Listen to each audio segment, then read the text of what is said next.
ইরানের উপর আবারও হামলা চালানো হতে পারে, এমন মন্তব্য করেন মার্কিন যুক্তরাষ্ট্রের প্রেসিডেন্ট ডোনাল্ড ট্রাম্প। আজ মঙ্গলবার 19শে মে হোয়াইট হাউসে সাংবাদিকদের সঙ্গে আলাপ চলাকালীন এমন মন্তব্য করেন। একই সঙ্গে তিনি প্রকাশ করেন যে ইরানে একটি পরিকল্পিত হামলা স্থগিত করার চূড়ান্ত সিদ্ধান্তের মাত্র 1 ঘন্টা দূরত্বে ছিলেন তিনি।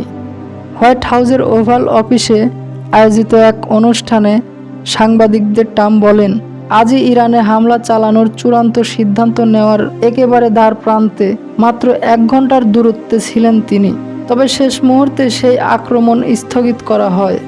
মার্কিন প্রেসিডেন্ট দাবি করেন, ইরানের নেতারা বর্তমান একটি চুক্তিতে পৌঁছানোর জন্য ব্যাকুল হয়ে আছেন।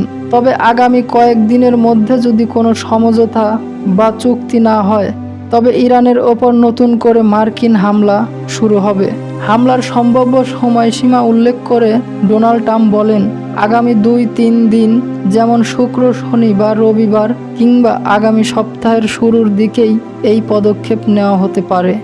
তবে এই হামলাটি একটি সীমিত সময়ের জন্য চালানো হবে। ইরান যাতে কোনোভাবেই নতুন কোনো পারমাণবিক অস্ত্র তৈরি করতে না পারে তা নিশ্চিত করতেই যুক্তরাষ্ট্র এই কঠোর অবস্থানে যাচ্ছে বলে ছাপ জানিয়ে দিয়েছেন মার্কিন প্রেসিডেন্ট।